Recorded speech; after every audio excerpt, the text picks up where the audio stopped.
This is Cerebral Cinema. Movies of the mind. Starring William Gargan.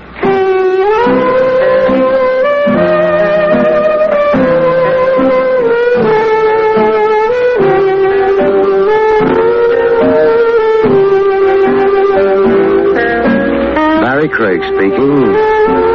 Wintertime, and the nights may be longer, but if you're a confidential investigator like I am, this does you very little good. Except that it gets you out of your office that much quicker. But in my case, it generally gets me over to Willie's Wagon, which isn't bad. It's warm there, the windows are steamed over. There's a feeling of being protected against the wind and snow and cold. The only trouble is, there's also Willie's food. Craig. Yes, Willie? I ever make cracks about your investigating? No. Then lay off my food. I'd like to. I'm at the cracks. What's the matter with that hamburger you're working on? I don't think it's completely dead. Then drink some coffee. That'll kill it. What'll it do to me? You ain't had a stomach lining for 10 years. What are you worrying about? Touche. Touche. Some days you can't make a nickel. Hey, what do you know? Maybe a cash customer. Hey, there's something wrong with it. Mr. Craig. Yes? My name is Hansen. Peter Hansen. Hey, you better grab a stool. You look... No, never mind. I was at your office. Elevator man told me I might find you here. Jake was right. Well, want to retain you. Well, that's not hard, but... Want to retain you to find... Yes? My murderer. Oh. Hey, he passed out. Yeah. Way out. What? He was holding the front of his coat together with one hand. It's open now. So what? Oh, that's blood. A knife wound. Blood's still coming out, which means he was stabbed not very long ago.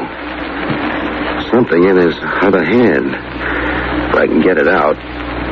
Yeah. What is it? Part of a chess set. A queen. A crimson queen. Peter Hansen had come to Willie's Wagon with a fatal wound in his chest and a crimson queen gripped tightly in his hand. Peter Hansen had come to Willie's Wagon to die there and had died. You want I should call the cops? In a minute. They might not like you going through his pockets. Who's going to tell him about it? Okay. He was my client. Not for long. Didn't pay you much either. Bargain basement tonight. All right. You can notify the police now. Find anything on him? Just an address. Some days nobody can make a nickel. Hey, you leaving? Yeah. Well, should I tell the cops you were here? Sure. And where should I tell them you went? Where? Tell them I went looking for a chess game.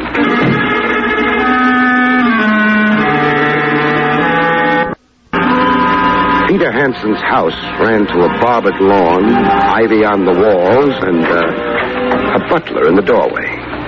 Good evening, sir. Good evening. You wish to see... Mr. Hansen. Come in, sir. Who shall I say is... Barrie Craig. Very good, Mr. Craig. I'll tell Mr. Hansen you're here. Wait a minute. You're sure he's in? Oh, yes, sir. Mr. Hansen's in the study. Doing what? Playing chess, sir. I didn't like to call the butler a liar, so lowbred. On the other hand, I was pretty sure I hadn't been dreaming. I decided to be lowbred. You could be mistaken. Oh, no, sir. If you'll wait here... I'd get lonely. So let's go to the study together, huh? But... Or shall I try it all by myself? Very well. Yes, sir. That is, lead the way. This is most... Sure it is. You just think harshly of me. Maybe that'll make you feel better. I don't know what Mr. Hansen will say. Funny, but I've got a feeling he won't say anything. Is that the door to the study? Yes, sir, I'll... No. You go back to the pantry or wherever it is butlers hang out. I couldn't... A brawl would be even worse, wouldn't it? I suppose so. What's your name? Groves, sir. Goodbye, Groves.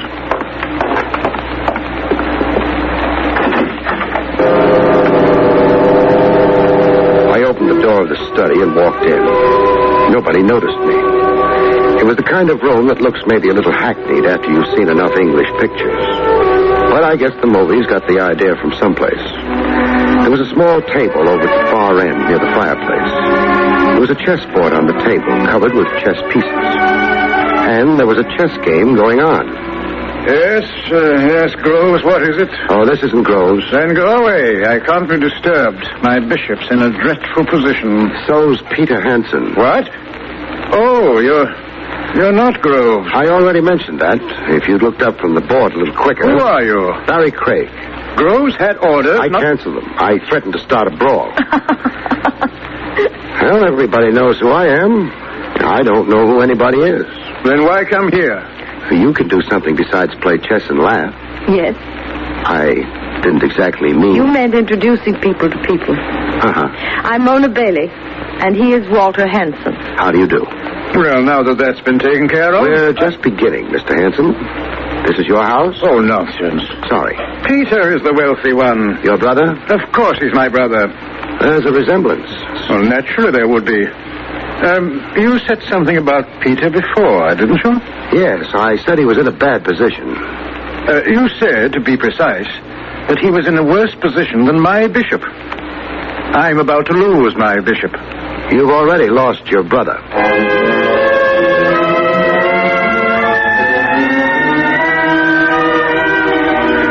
I tried hard to watch both Walter Hansen and the girl when I let that one go. I had some idea about analyzing the expressions on their faces. It didn't work.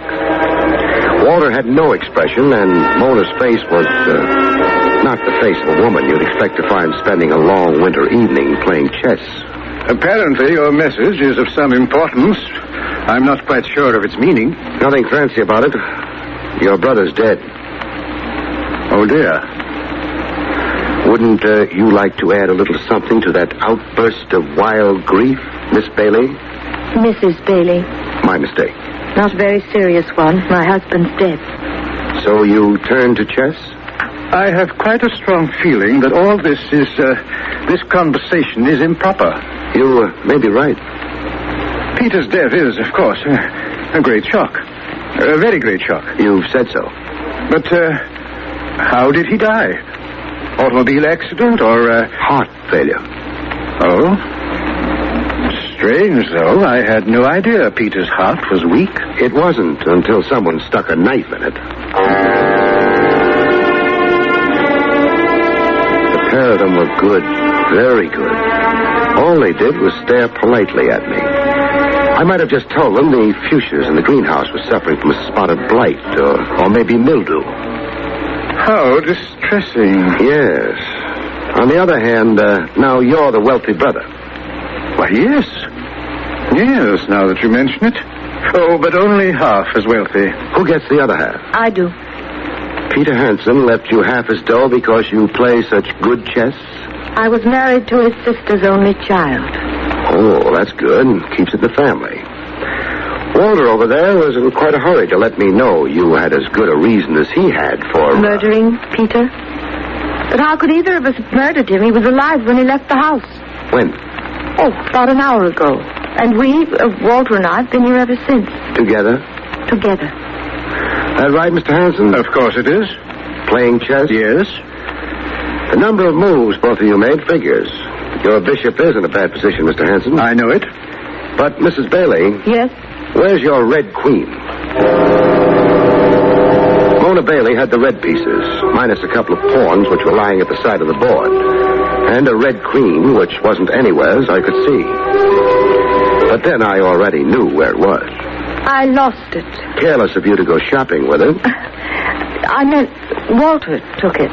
That means it would be off the board, but... I was so angry with myself, I threw it in the fire. A wild impulse? Well, I suppose you see I've quite a temper. Sure. Only thing is, your queen file hasn't been opened yet. It would have been impossible for any white piece to take it. I like the kind of detectives they have on radio much better. What kind's that? The kind that doesn't know anything about chess. Still, Walter will confirm my anecdote, won't he, dear? Of course. You became angry and threw it in the fire. The Red Queen? The Red Queen. Wouldn't it be a shame if it turned up someplace else? Good night. Wait, don't. Pay no attention to him, my dear. I can't let him go without... Oh. You better answer that. It'll be the police. They'll have news for you. Except it won't be news, will it?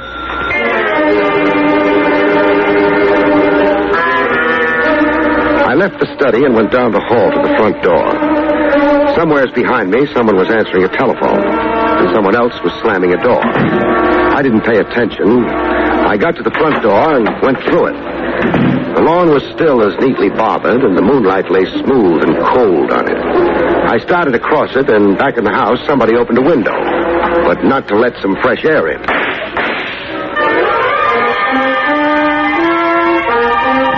The Crimson Queen. I'm not crazy about the great outdoors, but when you're being shot at, you've got room to move. I moved. That lawn had been overdone. The bushes at the edge looked like home, but home was far away. When I got there, the barrage gave up. I shot a look at the house, but the marksman hadn't put the lights on behind that open window. And at this distance, I couldn't tell which window it was. I thought for a minute of going back to the house and getting indignant. It was a very short minute. Then I started moving away from the house.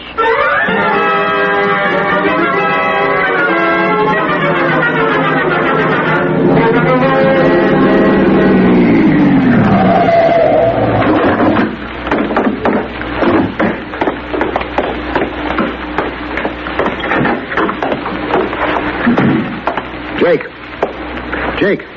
Stop shouting. I had to wake you up. Wasn't asleep. Your eyes were shut and your mouth was open. That's so? That's so. I was concentrated. On what? Springtime. It happens to be the middle of the winter. That's what makes it hard. You know, Jake, there are times when I don't think you're the best elevator man in the world. I was even worse at that. You going upstairs at this hour of the night? No, but I've got a question for you. You sent a man over to Willie's wagon earlier tonight. Yeah. Small man, perhaps around 60, pink and white complexion, gray hat, gray overcoat. Name Peter Hansen. That's right. He said he wanted to see me. Yeah. What time was it? Around 8:30. Which would be about right. 15 minutes for him to get to Willie's wagon, give or take 5, and... Jake. Yeah. Did he look all right to you? Looked beautiful. What does that mean? $1 tip. Aside from that. I didn't notice anything wrong. That's not positive enough. Jake, did he have his coat open when he was in here? Yeah, he had to. Why? To get at that $1. That's what I wanted to know. Means he was stabbed on his way from here to the wagon, not before. Does, huh? Has to be that way. This fella stabbed bad? Bad as you can be. Jake, did he mention why he wanted to see me? No. Reason's obvious enough by now. Good night, Jake. Good night. Well, Mr. Craig, you ain't going up? I'm going home, I think. Getting old? No more than usual. Why? I'm getting old more than usual, but I still wouldn't go home. What would you do? I'd go up to my office. There's someone up in the office? Yeah. Got here a couple of minutes before you did. Did he mention his name? She didn't. She? What did she look like? Springtime. Mona Bailey. Oh, that what they calling it this year? Thanks, Jake. You ain't using the elevator? No, the stairs. You need exercise? I need to make sure she doesn't know I'm on my way. I could be wrong, but she might be here to finish an unfinished job. 3 flights aren't a lot to climb, but they took me longer than you'd think. Of course, Mona Bailey might not have been the marksman behind the open window, but the odds weren't too good.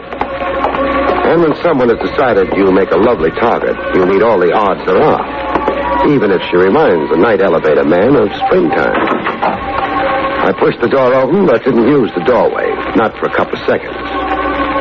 Nothing happened. I called myself a coward and walked through the doorway. Mona Bailey had whirled in the chair as I came through the doorway, and she wasn't holding a chess piece in her hand. Hello. Mr. Craig. Please don't call all this a coincidence. Oh, it isn't. Thanks. That gun in your hand might be a mistake, though. Not really. You see, I didn't know who'd be coming through that door. And now that you know? I'll put the gun away. In the pocket of your coat. A girl never knows when she might need a gun. As, for example, at 8:30 this evening?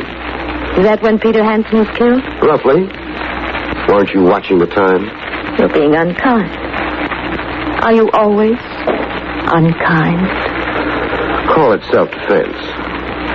What did you want here? I might have wanted to see you again. So soon?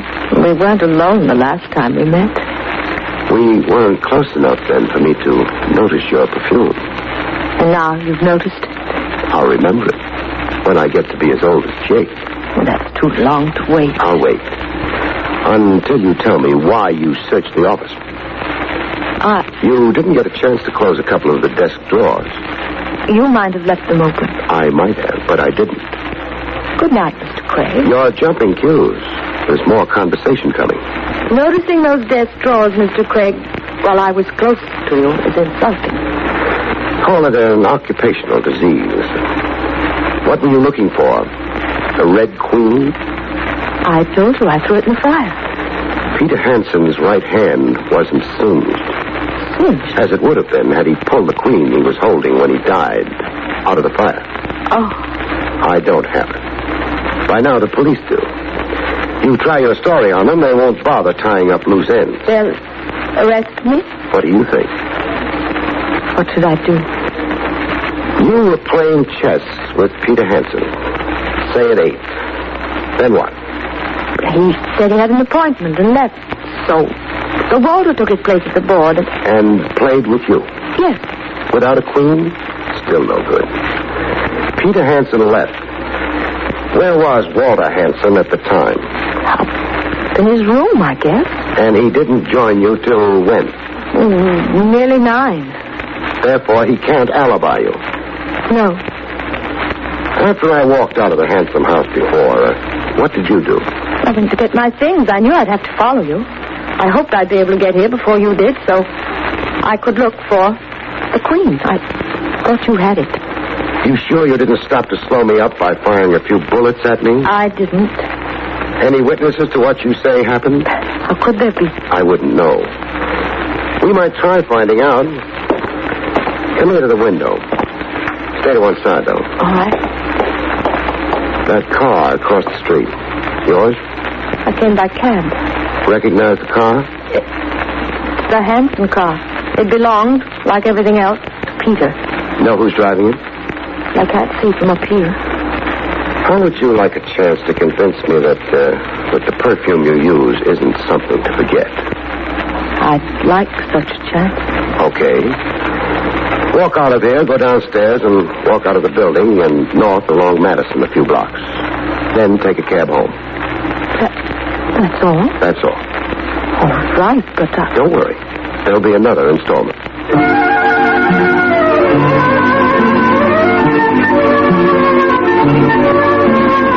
She used the elevator, I used the stairs. That let me get down to the lobby and behind a curtain before she made it. She went out of the building and walked north along Madison Avenue. The car on the opposite side of the street didn't move. That meant more work for me. The back alley was dark and cold. But it let me out half a block down from the entrance, half a block down and behind the waiting car. I crossed the street fast and moved in. The boy in the car was too busy watching the building entrance. I got the door open, reached in, and... Go on. I hope this hurts.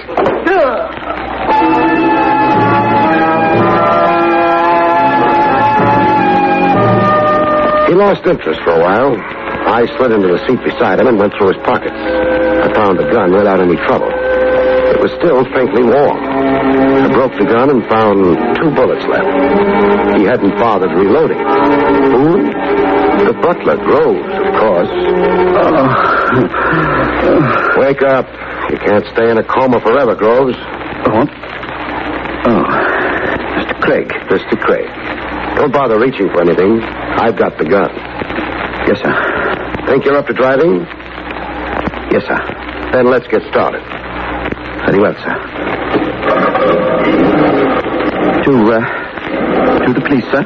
Don't rush things. Let's make it the house first. You really should give your employers notice, shouldn't you?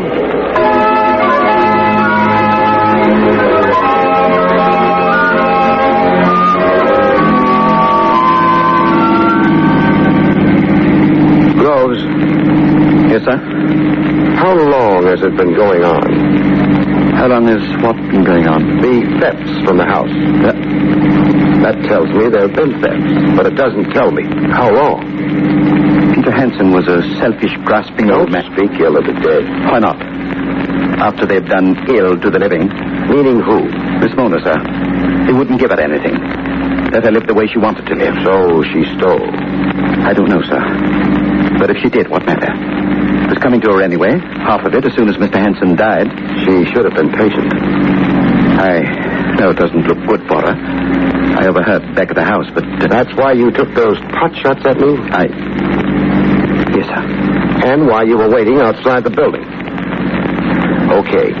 Rose, Peter Hansen was crazy about chess, wasn't he? Yes, sir. A man as rich as that would own a fine set. Ivory.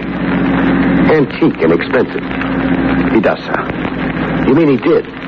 The red queen I found in his hand was wood. So was the set it came from. I don't know, sir. I can guess. He found out tonight that someone had stolen the ivory set and substituted a wooden one for it. That's why he was coming to me with a specimen. He wanted me to trace it so he could prove who'd stolen the ivory set. Oh, you better stop. We're at the house.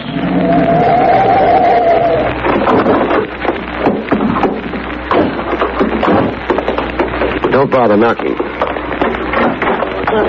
It will be the study. Yeah, but this time you come in with me. Yes, sir.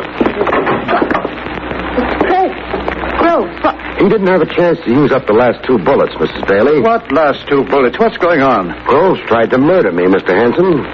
He did? Dreadful, but why? He's afraid I might pin the killing of Peter Hansen on Mrs. Bailey. Oh, really? But she couldn't have killed him, could she? Are you asking me? Well, you seem to know. Well, how about that alibi you handed her? Well, I didn't want any unpleasantness, but, well, if you have other evidence, have you? I have. Then I'm afraid I shall have to admit we weren't together all the time. As a matter of fact, I wasn't even home. I know you weren't. Now, you can't blame me for trying to shield Mona. Oh, I can't. What I'm blaming you for is trying to hang the killing on her. Hang the killing on her? Why, you're mad. Why would I do that? You might object to being electrocuted. It's unpleasant. Electrocuted? For what? The murder of your brother. Now, double.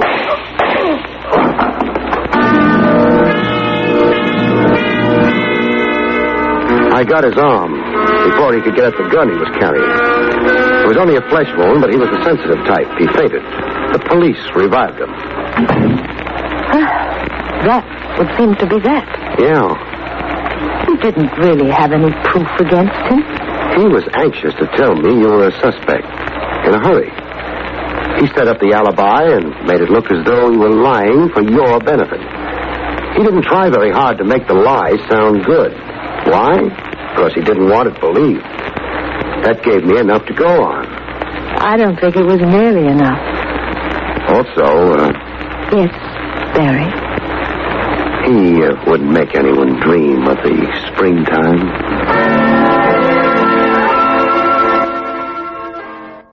Cerebral Cinema hopes you have enjoyed this movie of the mind.